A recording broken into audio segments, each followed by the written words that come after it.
believe that water is a human right. That's right. And that That's before right. any shut-off occurs, there should be a review of the affordability of that water for that household. Right. And we did not stop. Of course, the Michigan Welfare Rights back in 2005 had prepared and worked on for months a bill that Roger Colton, an expert, had submitted to City Council, which would have cured the issue of affordability. It wasn't adopted then. So at this point, we're fighting now. We pivoted in addition to the lawsuit that's pending at the Sixth Circuit. There's been a litigation filed against the city of Highland Park. Again, in Highland Park, it's a different water issue there. Nobody got a bill for about 2 years. Yeah, Some people haven't got a bill yet. And Marion Kramer and some of the neighbors there, they then got bills that were $4,000 or $5,000.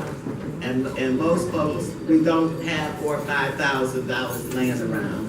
So what that does is it places the home at risk for foreclosure because these bills are now being on the home. Free the land. They're planning to free the land, all right, for their own development and use. This is not happening just out of the sky. It's happening because they have a 10-year plan and a 20-year plan to take that property and use it for some use. That's right.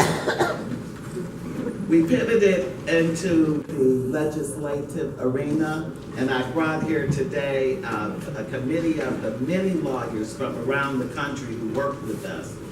Some international lawyers worked on an international amicus brief with the framework of the human right to water and human rights in general.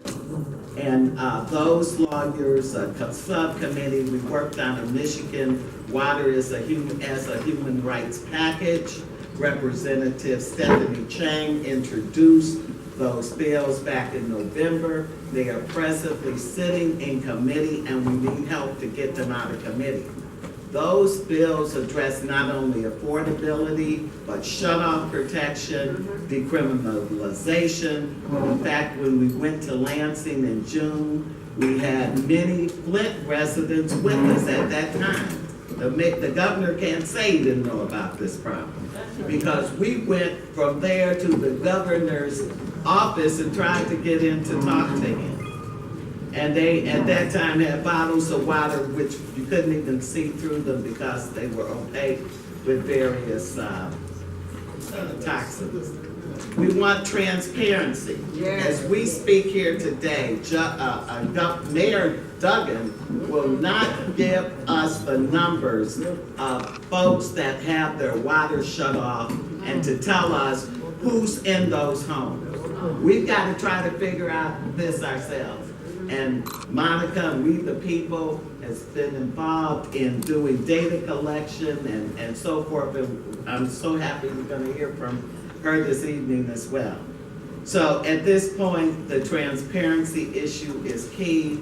The billing issue, like Highland Park, public notification, not only that, water access. Some people don't even have water access in their communities. Believe it or not, in Upper Michigan, some of the homes don't have running water.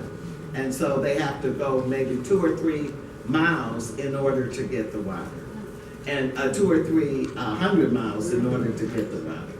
And so what we've tried to do with this set of bills, and I'll leave copies there, is to address rental properties, not knowing who, whether the landlord who's taking your money is paying the water bill, the water gets cut off, you're in the middle of it. And just to wrap this up, I'm very aware that others will be speaking today on this and other issues, but we have issued a national call to action. We have found out that there's lead in water in different places all over the country. There's uranium in water all over the country.